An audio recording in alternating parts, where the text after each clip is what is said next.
Good morning, everybody. Thanks for joining us today for this month's installment of the Cavion webinar series. Today we want to talk about 4 steps to effective investigations. I'm Steve Adicott. I am head of sales, marketing, and program management for Cavion, and I'm pleased to be joined by my colleague Mark Weinstein.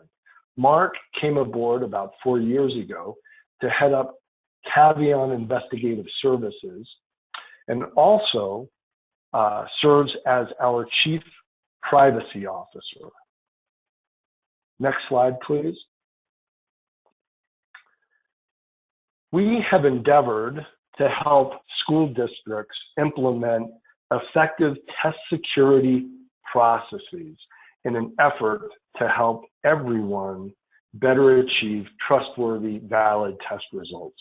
So the first webinar we conducted, well, in terms of process, we feel it's important to first protect your exams, make sure you have policies and procedures in place around prevention and deterrence of incidents. And despite the most sound policies and procedures, it is the case that things happen. And so it's important to have methods in place to detect when an irregularity or an incident occurs through testing. So we had a second webinar around detection, a particular detection method in site monitoring. Now, when something is detected, very often we're compelled to respond appropriately, and an investigation might be one type of response a district incorporates. Now, the importance of test security investigations really hit home for me a few years ago when I was at my desk and one of my clients, a district test coordinator for a very large LEA, rang me and said, "Steve, I need your help. Something's happened here, and I think I may have the next Atlanta cheating scandal going on here in my district." Now, for those of us in K-12 assessment, Atlanta cheating scandal are pretty loaded words. And of course, that's not what he had going on. But what really struck me was something had occurred, and my client was unsure what to do and how to respond. And so for that reason, we are going to talk today about test security investigations. Let's go to the next slide, please. It's the nature of the beast when we talk about large-scale administrations of very high-stakes tests. Things happen. Incidents occur, irregularities occur. The good news is, in many cases, we don't need to investigate and follow up.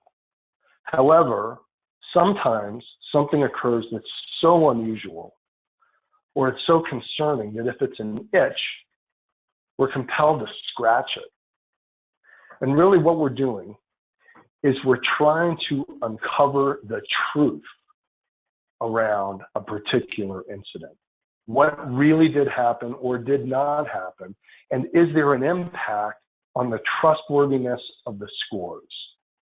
Because at the end of the day, we want these very large test programs to yield scores we trust so we can make sound decisions around accountability, around educator careers, around education decisions for students, and to make sure that the money and effort we're extolling is proving useful. So next slide, please. We're going to talk about these 4 steps involving investigation. First, is there a security incident response plan in place? And what the heck do I mean by security incident response plan?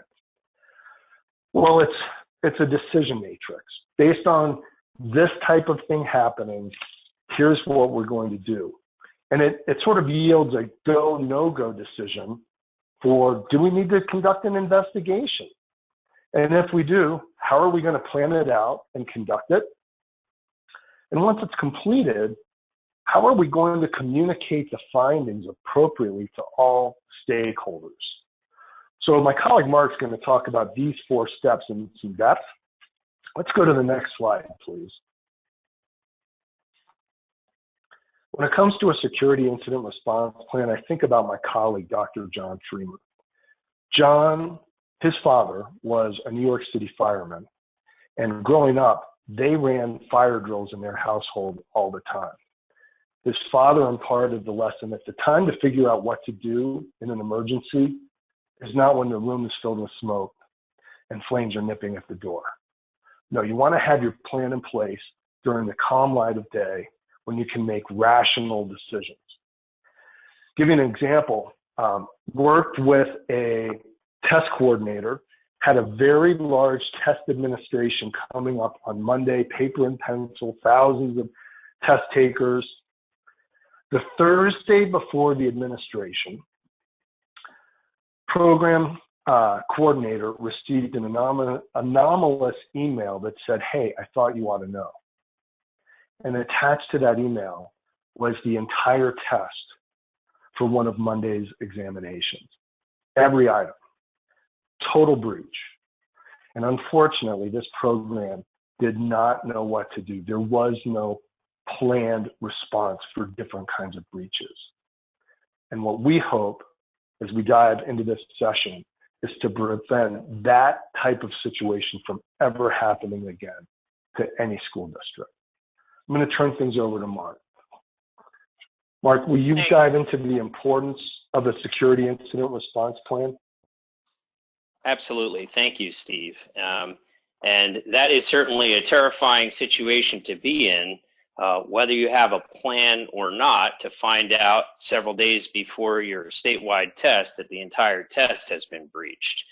And having a plan in place to deal with a breach situation like that and many other incidents that can impact the validity of your assessment is critical to ensure that you're not figuring those things out on the fly. Just like the fire drill situation, we all certainly want to hope for the best, but plan for the worst.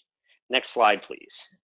So with a security incident response plan, what we're looking to do is create a standardized process for responding to incidents.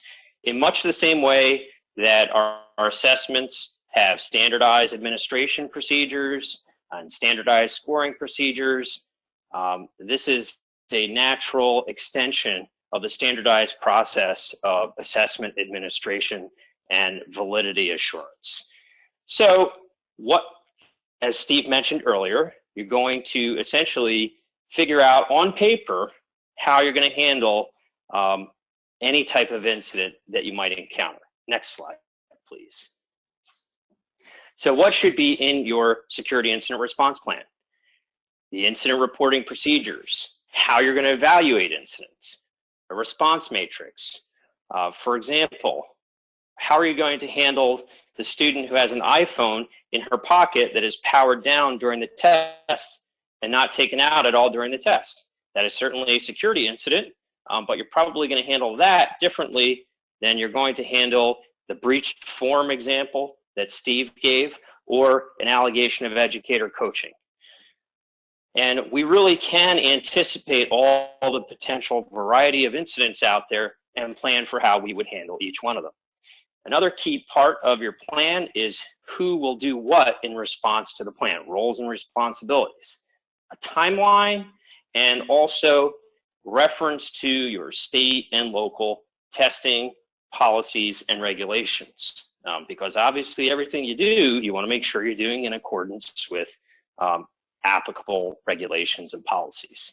And then finally, based on the nature of the incident, what are the various types of consequences that could result? Do you have to republish a new test form? Do you have to invalidate test scores? Do you have to conduct an investigation before you can make any of those decisions? So these are all things that you can figure out and set out in your incident response plan. Next slide, please. So once you have your security incident response plan in place and you have an incident, you follow your plan, you work your plan, and you have to determine for each incident, do I need an investigation? Is an investigation warranted? And if it is warranted, what are the objectives of an investigation? Next slide, please. So one of the things you need to get your hands wrapped around, get your mind wrapped around pretty quickly is, what is the nature of this incident? How would I categorize it? For example, we have irregularities. An irregularity could be something as simple as the fire alarm went off during a testing session. Okay, probably doesn't require much of an investigation. Then we have test security violations. We come back to the student with the iPhone in her pocket, powered down, never taken out during the test. Is that a security violation? Absolutely. Does it require investigation? Probably not.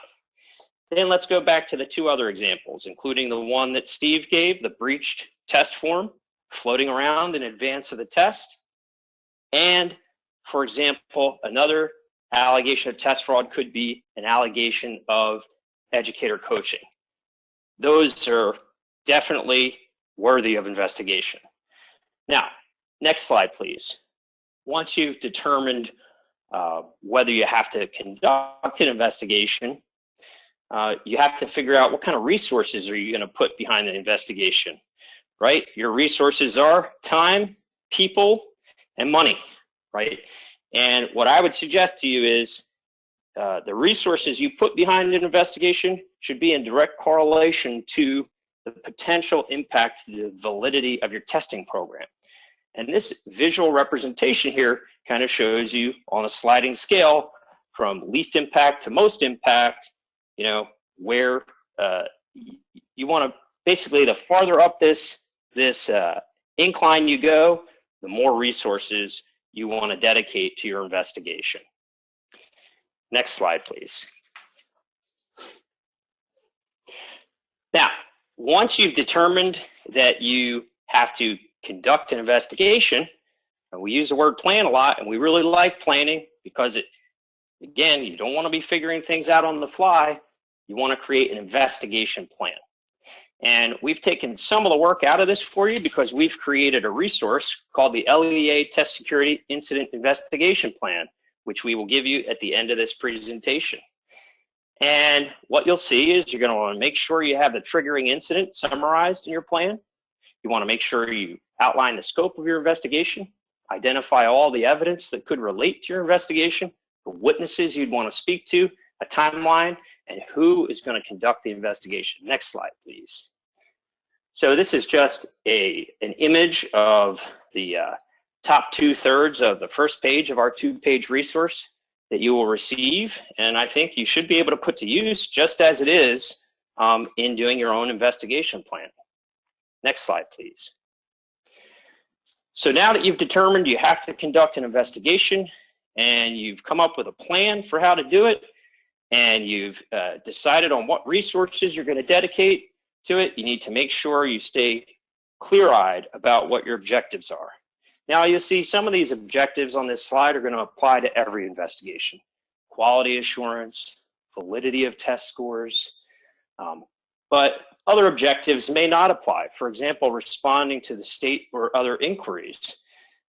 In some cases, you may not know that there was an incident. You may simply receive a notification from the state that says, there are statistical irregularities in your assessment response data, and we need you to investigate to help us determine what the causes could be.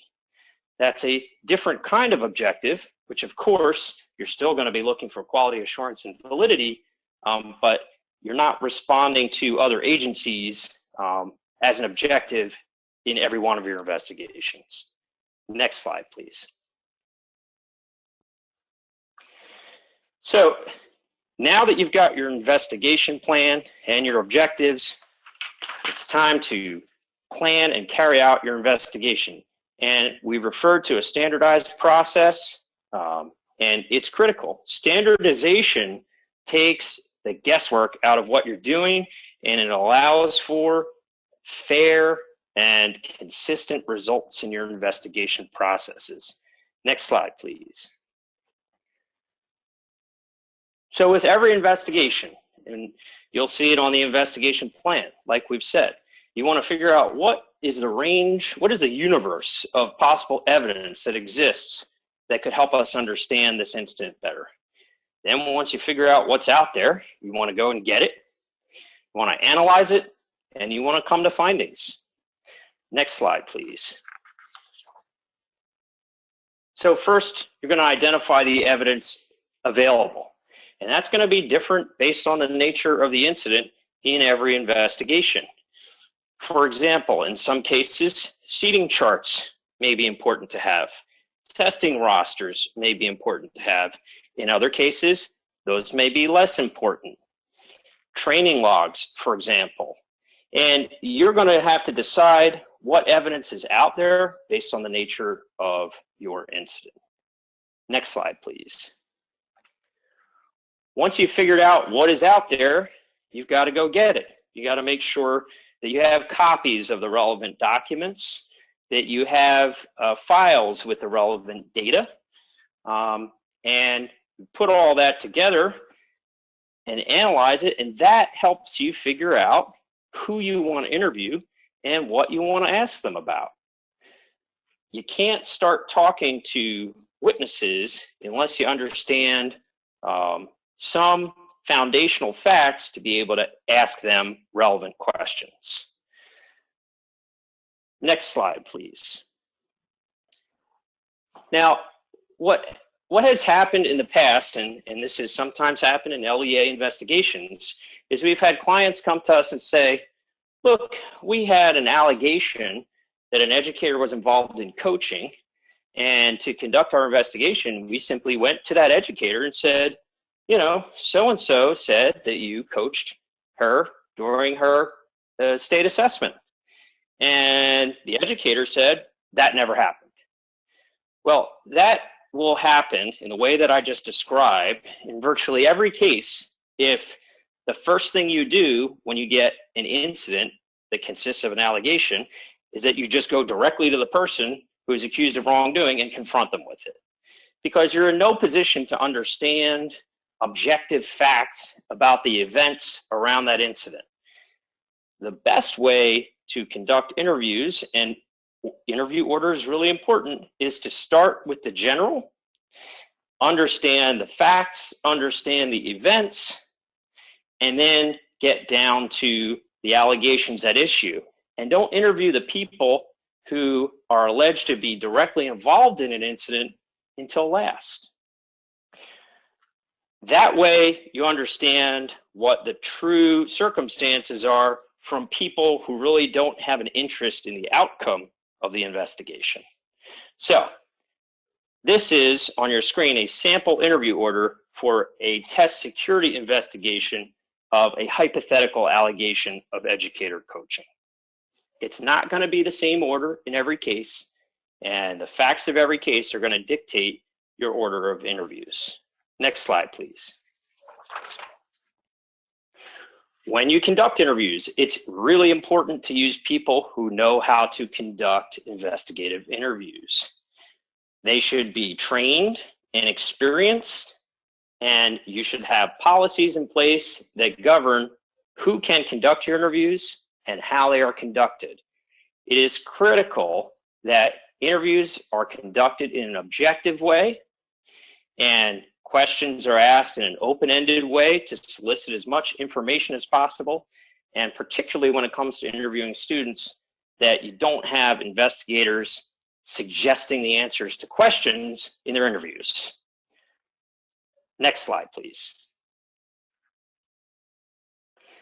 So after you've gathered all of the relevant documents, all the relevant data, and conducted interviews of all the witnesses who have information, and also talk to any subjects of the investigation who are alleged to have engaged in anything that they shouldn't have done, you need to make findings of fact.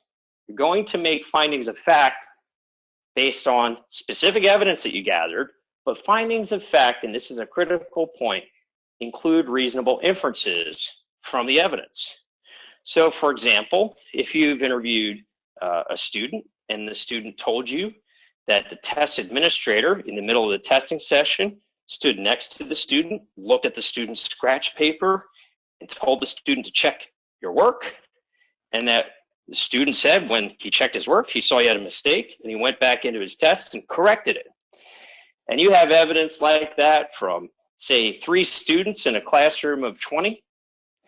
And say, for example, in this hypothetical scenario, you also have data from the state that shows that more than half of the students in that room changed a significant number of their answers from wrong to right in that testing session. Well, it would be a reasonable inference to say that based on the evidence that you've gathered, that the test administrator in that testing room engaged in conduct during the test administration that influenced students to change their responses. And therefore, the data from that testing session is not valid. So those are reasonable inferences that you could draw from the hypothetical evidence that I just shared with you. And it's important that that type of information is ultimately communicated with the results of your investigation. And at this point, I'm going to, before we start to talk about communicating the results of investigations, I want to turn it back over to Steve as we go to the next slide. Thanks, Mark. I think this section is so critically important. A couple of slides ago, you talked about the importance of avoiding any sort of accusatory language, being objective rather than subjective, in not just conducting interviews, but also in sharing results. We were hired by a school district a couple of years ago to conduct some statistical analyses of test data to support an investigation the district had undertaken on its own. And through their investigation, they actually uncovered some pretty compelling evidence of malfeasance. Unfortunately, when they began to compile the information in a report, there was a characterization of one of the subjects, people of interest in the investigation.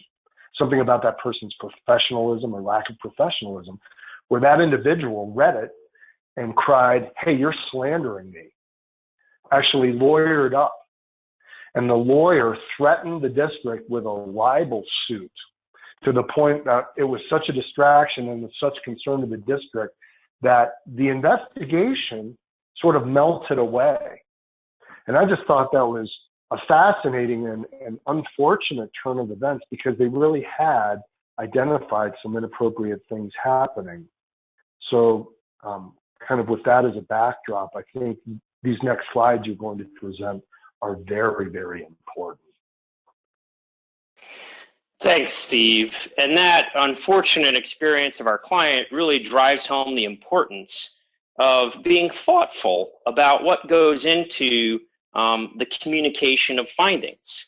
I mean, let's face it, in the context of local education agencies and state education agencies, any written report is very likely to become a public document.